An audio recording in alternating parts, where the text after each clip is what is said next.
Think of a time when you experienced a conversation that left you with a new perspective, or perhaps an inquiry, or you might have felt that something has shifted in you after that conversation. Maybe it helped you gain a new level of clarity, or moved you to take action. That was a coaching conversation.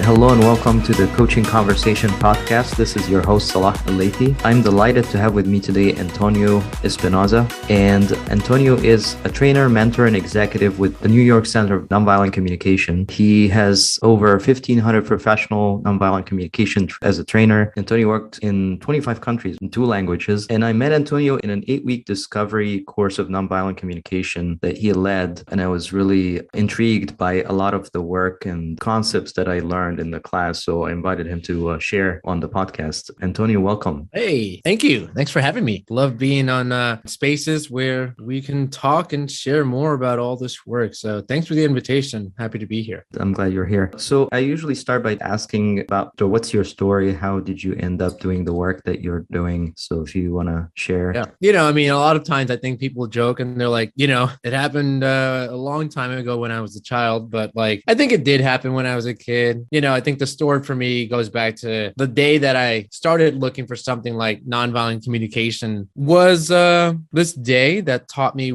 how us humans could destroy one another, how we could hurt one another. And that day was 9/11. I was living in New York City. I'm originally from Harlem. That's my background. That's where I'm from. And so when 9/11 happened, here I was, I think 13.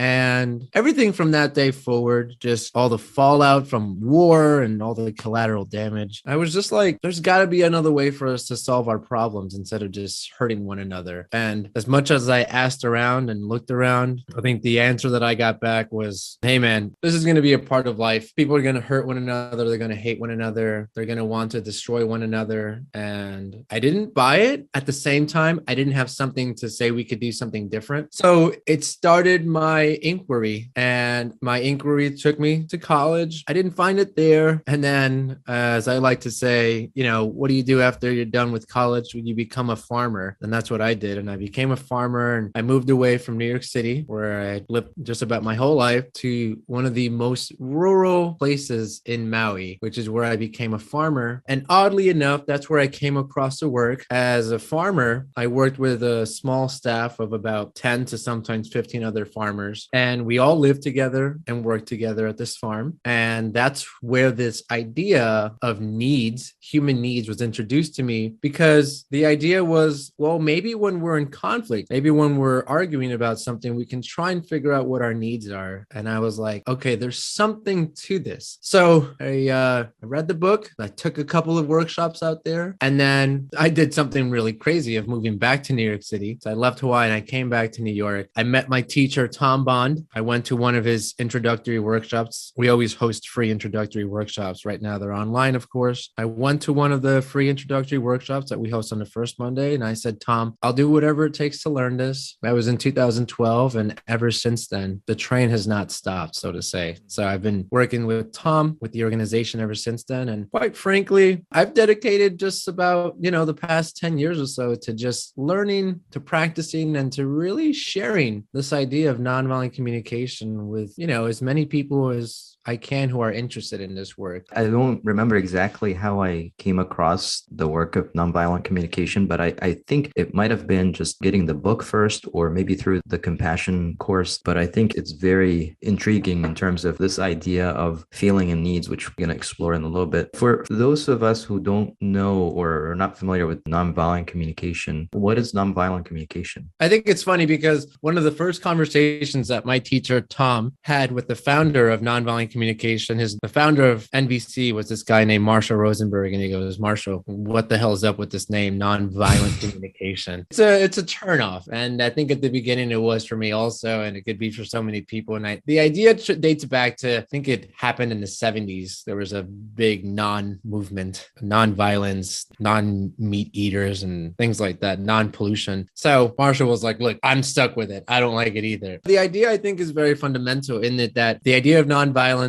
when I look at it in the light of Dr. Martin Luther King Jr., Gandhi, Mother Teresa. I think of it as something that's very powerful. It's the energy of being able to live passionately. You could say even fiercely, very strong, without hatred, without the intention to cause harm. And that's for me the essence of what nonviolence is. When we move into the idea of nonviolent communication, what shows up in nonviolent communication is that this idea that everything that we do for one reason, to try and meet our needs. When I think in that way, when I live in that way, that's going to get me to move closer to people, even people who are doing things that I even hate, that I really abhor. When I see them, however, through the lens of human needs, I understand a little bit more of why they're doing what they're doing. I may not agree with it, but it does give me a sense of understanding. And so that's the basis of how nonviolent communication works. The thing that comes in between us and our ability to connect to human needs is, I usually like to ask people like, were you taught that everything we do to meet a need? And I mean, with a few exemptions of people who went to Waldorf schools and stuff like that, a lot of people weren't taught this. And so I think the majority of us were probably taught that people do things,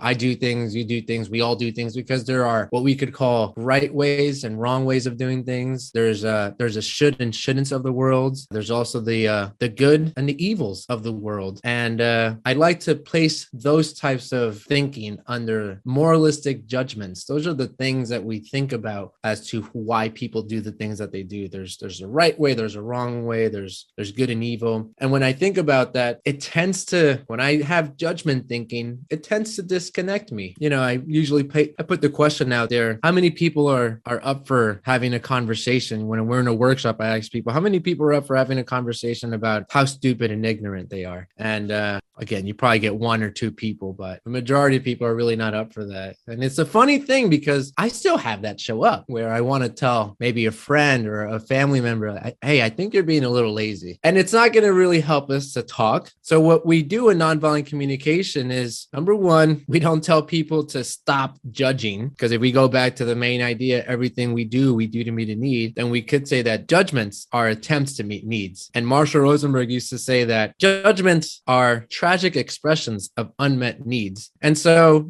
what we do in nonviolent communication, we befriend the judgments so that we can understand what's behind them. So that instead of me going up to my partner and saying, hey, I'd love to talk about, how you're ignoring me, I can instead say, I'd love to talk about how we can create some more understanding and partnership between one another. So that's the work. It's cut out for us, but it's hard to really practice it. Yeah, and I know during the 8-week I attended, there was a lot of pieces to it.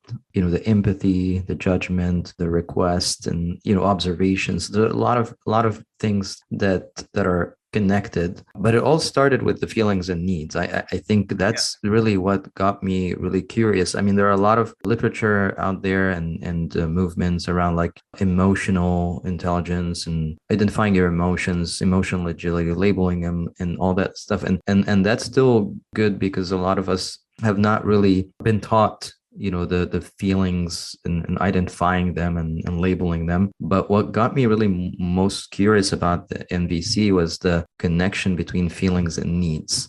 How do that tying them together? And as you said, the quote, judgments are tragic expressions of unmet needs. That connection, it was new to me, like making that connection. I think I remember this one moment in one of our workshops where I think Tom said this line: any judgment that you can think of, whether you think someone's being lazy, whether you think someone's being critical, that they're being greedy, even, that they're using control, any judgment that you can think of has a need behind it. And I remember the reaction from this one guy in the room. He was like, what? It was like mind-blowing kind of idea. And I love having my mind blown in the sense of like, when I can, and that happens for me when when I'm in my body and I can feel that I'm having judgment energy, because I can just connect to those feelings of just feeling tension, feeling anger, feeling frustration. I've had moments of just surprise when I figure out, oh my God, it's because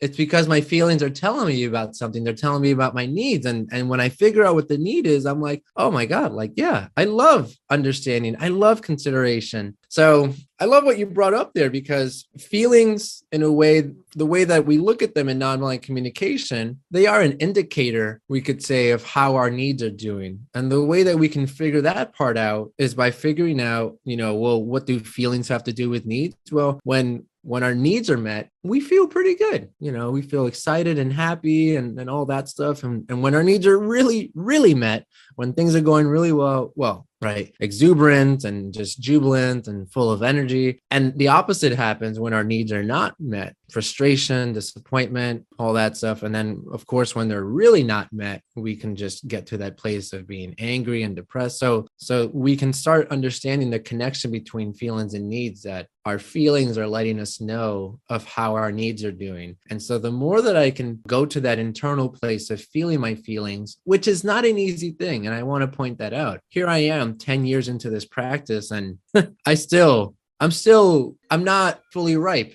I'm not fully ripened. I really want to maintain for myself. And I think I really love sharing this in the workshops. I really want to maintain the energy and the attitude of, I'm still learning about life. And as much as everybody else is, I'm learning about how my feelings show up and what essence do they show up? Like, what are the different shades of feelings that are showing up for me? And that helps me to then get more information about what my needs are. I mean, there are times where I've been more afraid of feeling my feelings.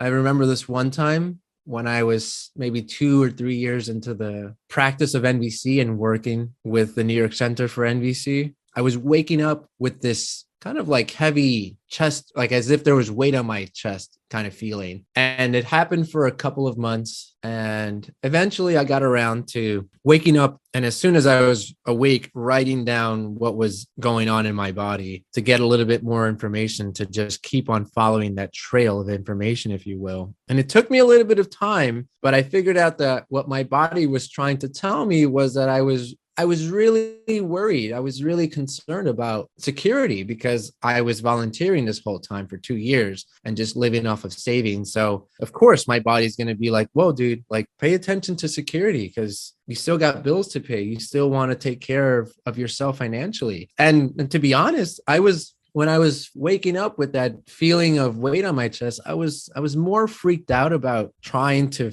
figure out what feeling was going on for me than to actually just feel that feeling. I was living with anxiety, basically, is what I'm saying. But I didn't really take the time to slow down to figure out like what's going on a deeper level. And that's a big part of what the work offers us, to go to that deeper level, if you will. That's a great example. I was gonna get into like more concrete examples, which is what you just shared is beautiful. So I got interested in this because I do work in coaching, and usually a lot of clients who show up for coaching, some of the things that they want to explore is like this connection, with others, or connecting with their teams, or connecting with their colleagues at work, relationships, and improving that, which will lead them to maybe getting to the next level, or getting promoted, or creating more impact or influence. So the feelings and needs is something that I've been sharing with people I interact with or work with in coaching. But one of the things that you mentioned, like this took a lot of work and practice. Identifying the feelings and the needs are not easy, right? So a simple example, like all of us can relate to this. I feel hungry. The need is what? I'm going to eat food, right? I feel thirsty. I'm going to drink some water. but when it gets to like as you said, like doing the deeper work and introspecting of, what makes me feel this sort of like feeling. So in your example, your body was giving you signals that something is not right. And now you took the time to introspect and find what you're feeling and why you're feeling that way and what's the need. So it took some work, right? It didn't just happen. Yeah. It's funny because, well, one thing I usually like to tell people, we had a workshop, the first in-person workshop, I think at this point it was 2 weeks ago, and first in-person workshop in 2 years. And one of the things that we talked about there, connecting to needs is going to take as long as it takes. And what I mean by that is some of us have been so enveloped in the judgment thinking that it's hard to be able to, like I tell people, I wish we could just stop judgment thinking. We're working on the pill to just give it to you, and right, it's not there anymore. But as Marshall Rosenberg would say, he said this at his workshops. He would say, if you're here to learn how to stop judgment, how to stop judging yourself or people, good luck, because it's there. It's a part of life. And I think that for me is such a I don't know, it's a very holistic view, if you will, of like, don't throw them out. Because if I tell myself, if I have this thought that shows up and I'm like, oh man, my partner left a dish on the table, and I start thinking they're so lazy, they're so inconsiderate. And then I go, wait a minute, that's wrong to think. That's my partner. When I stop the judgment thinking and when I stop that stream, I throw away a great opportunity to figure out what it is that is going on for me. What are my needs what needs are going on for me here? And the cue that I give myself when I'm having that experience of like, oh, I'm not really feeling it right now, my body's not really feeling it, the cue that I have for myself is that I ask myself, what is that? What's going on? Sometimes it helps people to maybe even put yourself in third person position and ask yourself, what's it like to be me right now? What's it like to be Antonio? And then I start going to that place of trying to get information from my body. And, one of the things to point out here, as you can imagine, you were there, but we said the word needs so many times at the workshop. And I always love clarifying that for people. So I ask people, what do you call somebody who has no needs?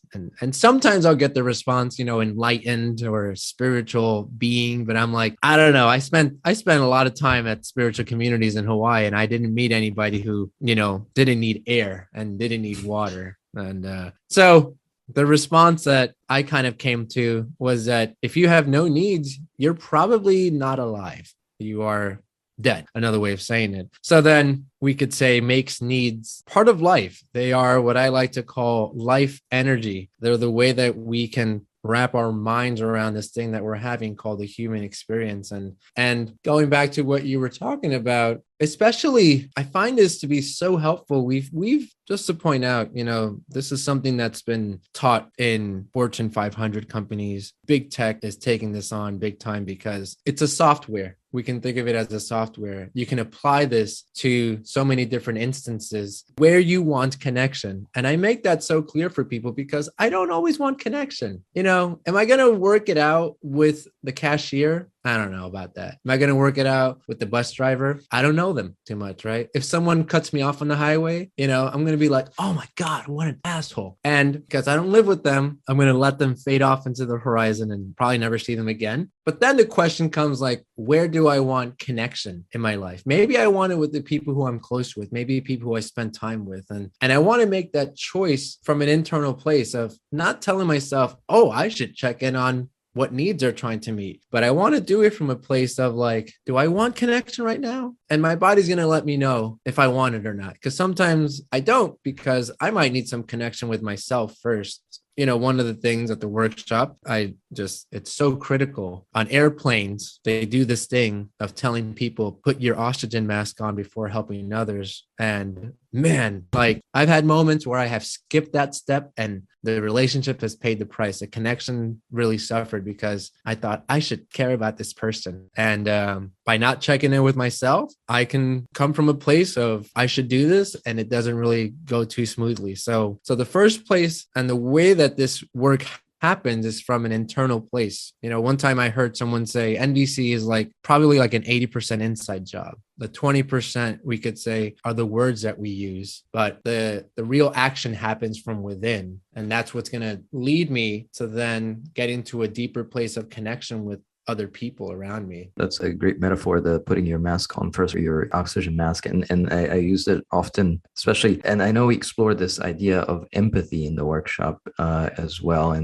But I think it does apply. You're saying this could be like a software, and it works even in, not just community wise, but it's in Fortune 500 companies, because a lot of time team members want to work together, and or different groups in an organization trying to work together. But if the default is, pointing fingers or judging each other because they didn't do that or they did this, then it's hard for them to actually work together. So trying to figure out this sort of like empathy and finding out how do you practice the self empathy to start internally and checking. I know you already pointed to many different signals, like, what's your body telling you? What's it like to be me right now? What else could Yeah. you pay attention to when you're in that Yeah. state of judgment? Or Yeah, it's a great segue to talk about empathy, and also in terms of like noticing judgments. There's two things that I have noticed over the past 10 years or so, or 11 years of my practice, is that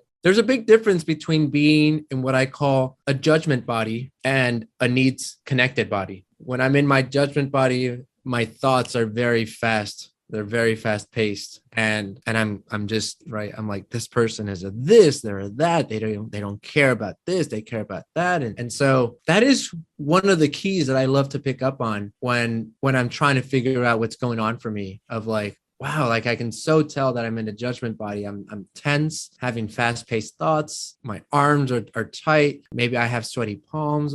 All those signs are there. And it's interesting because when we can start paying attention to what information our body is giving us, we can get wisdom from there. The challenge is also that we've been taught about our feelings in so many different ways. And this is one of the things that I love working with when I'm mentoring people. What is it that you've been taught about feelings? And I love creating an inventory because that still shows up for me. Even though I'm 11 years into this practice, I'm like, sometimes I think I shouldn't feel feelings. Sometimes I think I should push them to the side. And for me, it's important to be able to have an awareness and have an inventory of all the thoughts, all the ideas, all the critical voices that I have of what do I think about feelings? What is my relationship to feelings? Am I scared of them? Should I not feel them and talk about them in certain instances? Should I talk about them in other instances, and all that stuff, so that I can start understanding where my relationship with my feelings is? Because that's going to be critical for me to be able to start having more connection in my life. And that's one of the places that I love putting people in that direction, like getting people on that track to start noticing what ideas and beliefs they have about feelings, because then we can start understanding that maybe I have those beliefs and those ideas because it meets needs. I go back to our first idea here. And so that part is so important, so that I can then start breaking down what the judgment has to do with, when I can figure out that I'm just having a really hard time connecting to what's going on for me. And maybe it's because I think I shouldn't be feeling feelings. And so that's going to, again, disconnect me from being able to understand what needs are going on for me. So that part is huge for me, of figuring out what relationship do I have with my feelings, because again, that could show up as an impedance to connection with my needs, connection to myself, even if I don't understand that part of myself and the challenge there. yeah, and I think the way that the feelings are broken out, I know, maybe I'll put this in the notes, like the feelings and needs, that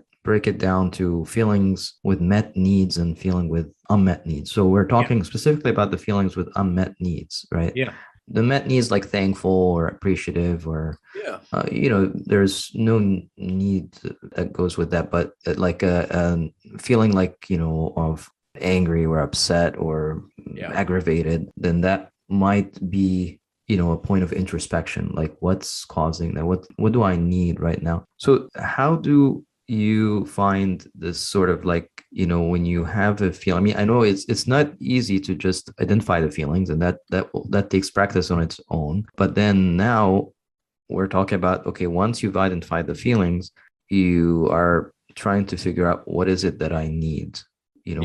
How has that been for you, or as you've been mentoring and coaching others? How quickly do they connect it to a need, or maybe they don't know really what they need? They need to do some sort of more work to figure it out. Yeah, I like to tell people also, like when we come to our first NVC workshop, even if it's an 8-week workshop, if it's our first foray into this work, think of it as if you're learning football, and imagine You tell someone, hey, I just learned this really cool thing called football, where you throw the ball and you catch it and you run. And tomorrow I'm going to be in the Super Bowl. And I bring that example up because sometimes people, they come to the workshop and they're like, oh, I'm going to go home and I'm going to get through this argument that I've been having with my partner for the past year. And as Marsha Rosenberg would say, you can now go home and mess up perfectly fine relationships because work takes time. And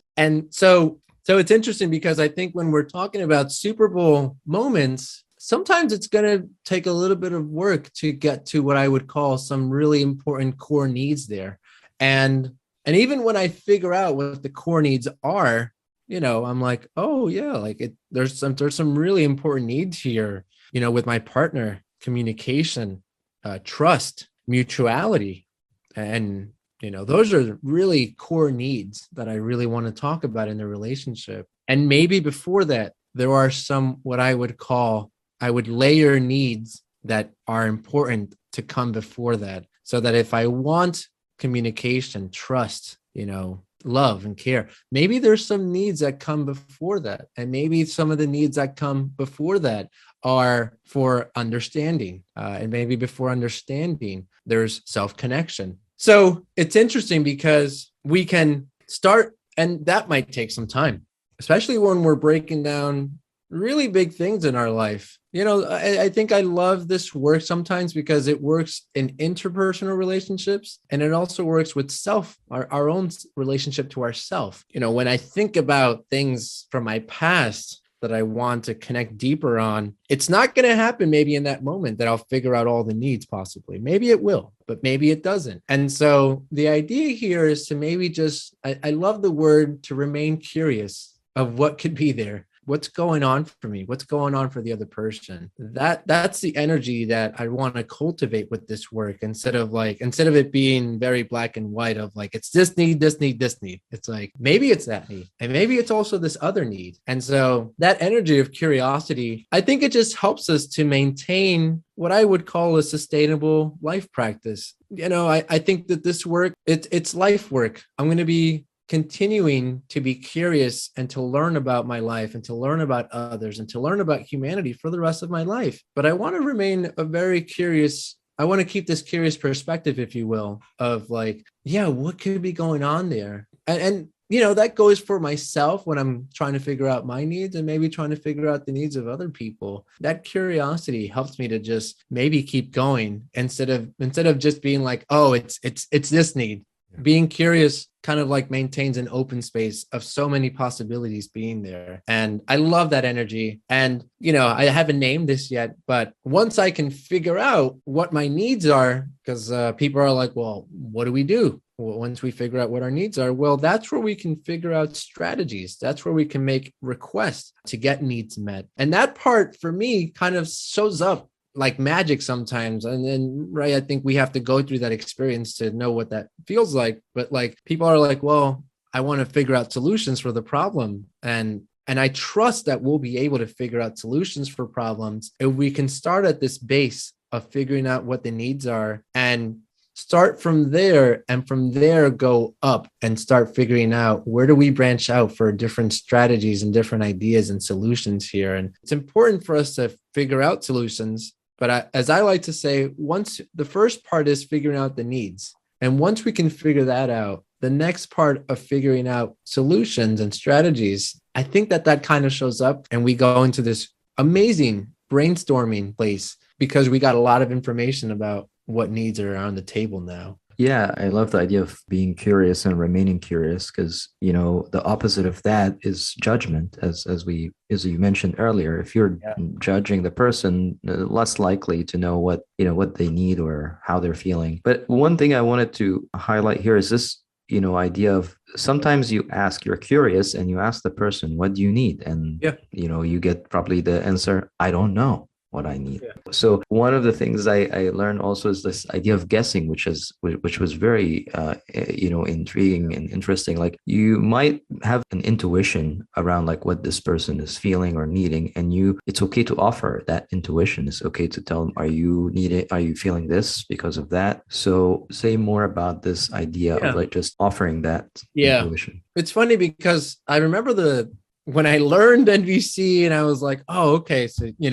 it's about trying to figure out the needs of other people. Like this helps us to become curious of the needs of other people. And I went up to my father and I said, what do you need, Dad? Because we were kind of like having a little argument. And he was like, well, I need you to like, grow up and listen to me. And I was like, all right. I got it. Message received. I'm not going to be asking that type of need question. The need question that I like to ask more is it that you're needing more understanding? Is it that you're needing some more consideration? And I remember I do have a really good example of that with my father, because when I got back from Hawaii, my parents, were separated, and I would sometimes hang out with my dad, and it was a hard thing for him because my two sisters and we were living with my mom in the city, and my dad would come over and visit sometimes. And this one time I was hanging out with him in his car, and we're sitting and talking, and he starts telling me, look, if we're going to be, a family,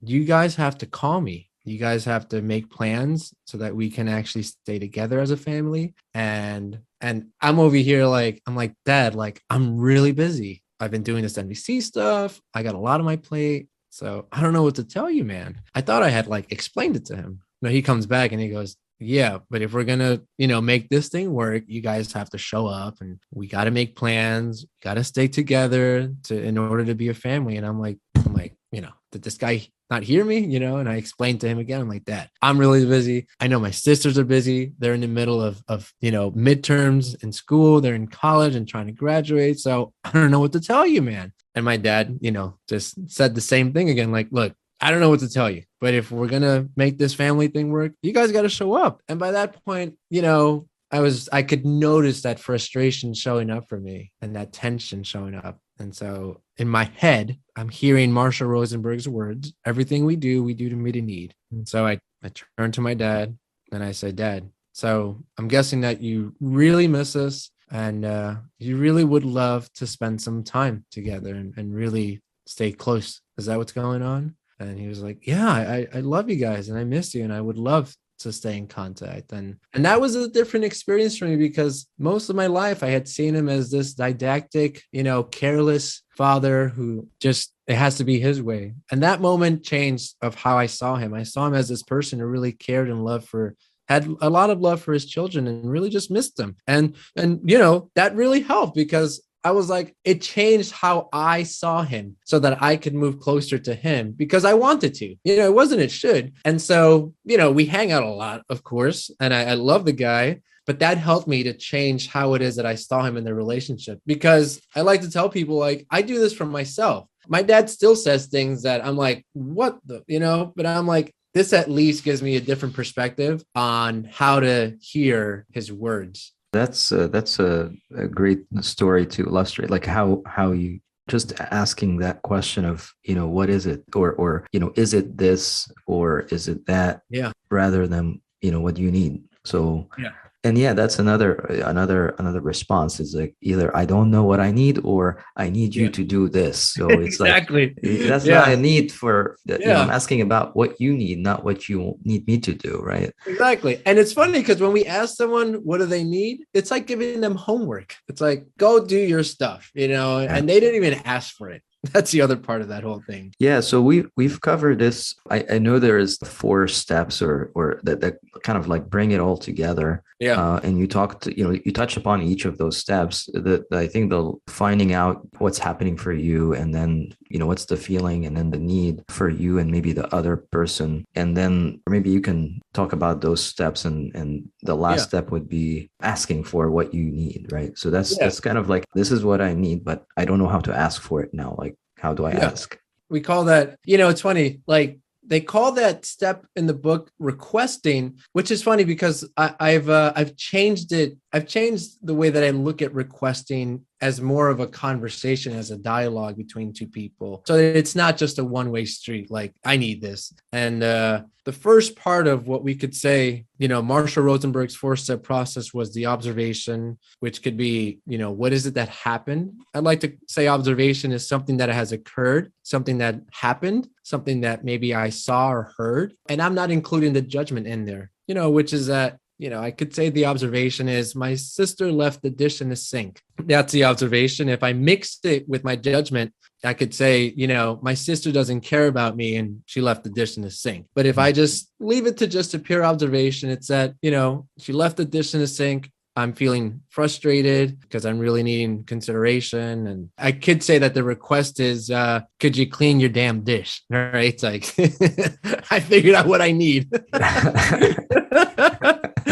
And so it's funny because so there's the way of could say there's a way that sometimes we could, quote, do the 4 steps, which is here's my observation, my feeling, my need, my request. And and we could say that it's like doing the work. The transition that I've made over the past, I think 5 years or so, is that I love being this NVC energy, being this energy of needs. And what that drives me to do instead is to become more aware of everyone's needs. And so that now what shows up as a request is, and I remember, maybe just another quick example is my sister, it turns out that, dishes are a point of contention around the world. And so this is a very great example. So my sister was, when I got back from Hawaii, I was living at home with my family and my sister was leaving the dish in the sink. And I, over and over again, I was like, could you clean your dish? Could you? And so it wasn't helping us to get along. And so I was surprised when I got around to, instead of asking for her to clean the dish, I was like, so Hillary, I noticed that you left the dish in the sink. I'm wondering what's going on for you around this whole dishes thing. And so that was a request of I would love to connect more around this whole thing. And she really let me know. She was like, look, I have a really full day. I go to school, then I go to babysitting. I'm trying to catch a break. And I was like, I get it. I've been in that position before, just exhausted and needing a breather. And, gave her some empathy and we figured out what was going on for her. And I really understood it. And she really appreciated that. I wasn't trying to force her to do anything. And so we got to that place of understanding, this is really stressful and tiring. And I was like, and so what can we do still about the dishes? And it was great because we figured out that we could install a small little dishwasher in the apartment. And it's funny because people would say I could have seen that, anybody else would have been I could have seen it. But I think because I wasn't aware of needs yet, that hadn't entered the picture. And that's where I think that this is a game changer of figuring out solutions that work for everyone's needs, because I became aware, we all became aware of everyone's needs in that picture. I think it's important to point out, it doesn't require everyone to know NVC. I think the sole criteria is if you want connection, this can work. And if other people want connection, it can work. They don't need to know all the feelings and needs list. It really comes down to, do you want to connect? Are you interested in what's going on for me? That's more of a question that helps me to then start figuring out, where do we go from here now that we're aware of each other and everybody in the picture? That's almost seemed like a prerequisite or precondition to having a conversation. If a person doesn't want to connect, or there's nothing else to talk about. But I like the example that you just gave, because if you were to go into the judgment mode and say, what's wrong with this person, then you would have never been able to at least explore strategies around, you still asked for what you needed as a request. It's not you did all the work and then, okay, the person will get off the hook and nothing will happen. But, you still asked them, now that we understood each other, we empathize and all that, what can we do about this? This tends to resonate. Also, I think you give some examples in the workshop around dealing with parents and asking for something and then asking again and asking again. And there's nothing is happening. And, the parent will probably get more frustrated. Or if we apply this in the context of organization, maybe the manager or the leader is asking and then they're not getting any response, and they get frustrated, and they go into judgment, and that causes like a vicious cycle, and shuts down the curiosity. So they won't be able to explore any strategies of making it work or finding how we can do things differently. Yeah, exactly. I think that's one of the things that people are sometimes, one of the things that I loved about this, I loved mediating between two people that were trying to get a divorce. They were stuck for like 5 or 6 years trying to do it because they were stuck at the level of like, what's fair? And whenever we're talking about what's fair or what the right thing and the wrong thing is, we're going to be in a very vicious loop. And I love that because they didn't want to have, a judge make the decision for them. They wanted to have it figured out in a very family oriented way. And so when I was able to figure out each person's needs, it took us 5 minutes to figure out a solution. And here, so, here's 5 years of misery for them, of being in like this rut of like going back and forth of what's fair, to only have a solution show up within 5 minutes because it became clear what everyone's needs were. And it's a game changer because that's when we are connected to life that we can start seeing things that's going to work to meet everyone's needs, or that at least considers. I'm not sure if I can always meet everyone's needs, so to say, but I'm going to live in consideration of everyone's needs. And I think that's almost like a metaphor for life for me. It's like, am I going to stop myself from doing this or that thing because maybe it doesn't meet this person's needs? That's hard. But I do have the consideration of everyone's needs, and it helps me to move along in life in a way that I can enjoy life. And I would also hope that everybody else can enjoy life. I think being heard is underrated. Once you hear the person or hear what they feel or need, that could be enough, even if you are not able to meet their need at that point, but at least they got to express their voice and be heard or feel heard. And I know this is probably another topic, maybe because I know we're coming to the end here, like the using the MVC concepts in conflict. That's another area where it could help in identifying the needs can reduce or resolve the conflict, as you just the example you gave. It's funny because I tell people, like, is this a guarantee that we're not going to have conflict? Not necessarily. But I think the way that I look at NVC is that it helps me to get through conflict. I might go out on a limb to say this, but I don't think that many of us are very well trained on how to manage conflict. And this helps me to have a little bit more management around conflict. So could call it, another way to call it is like conflict management, so that we can get through it without more destruction and without more pain. Maybe this helps us to understand. And like you said, to, even just deep listening helps us to get an experience that someone at least gets us. And maybe that might mean that we don't necessarily jive together. This doesn't mean that I love everybody. It really just means that at least we have some sense of understanding. And for me, that's sometimes bigger than just trying to get to a place of like, let's solve the problem. It's like, let's at least try and maybe connect first, which I think is a huge aspect of the work. That's a great insight to just before you jump into problem solving, connect to the person and find out what they need before you jump there, right? Because again, like, we started talking about like listening to signals or signs, maybe from the body or from feelings. That doesn't happen logically, right? When we jump into problem solving, that's logic, and we're shutting off other cues that might help. So where would you point people to find more about your work? And so our main website is nycnvc.org, and that's where you can find the full listing of all of our upcoming workshops. We have more in-person workshops coming up this year. We're very excited about that, and we're going to continue the online workshops as well. And then the Compassion course is an online course. It's a 1-year online course that begins June 22nd this year, and they can go to compassioncourse.org for that. We're expecting between 2,000 to 3,000 people for that course, and it's available in 17 languages.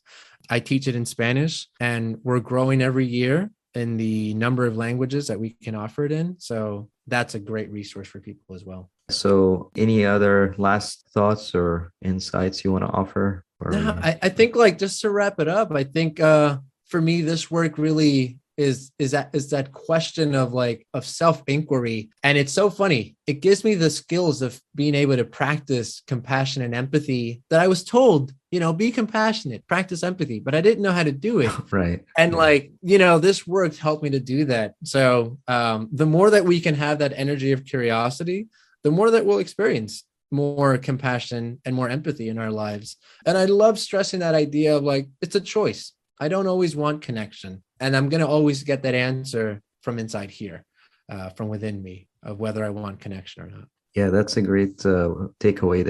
It's a choice, and it's up to the person whether they want to do that work or not. So Antonio, it's been a pleasure. I thank you for coming and talking with me, and got a lot of insights, and appreciate it. Likewise, thank you so much, Salah. This was really awesome, and so it gives me so much. When I talk about it, I always get re-inspired by the work. So I love coming on here, and it was awesome, and love chatting about this. So thanks for the time, thanks for the venue, and for all the questions and participation. Love it. Thank you. Thanks, man. Hey, thank you for listening. I hope this conversation gave you something to think about or take action on. Remember, take action and get clarity, then repeat.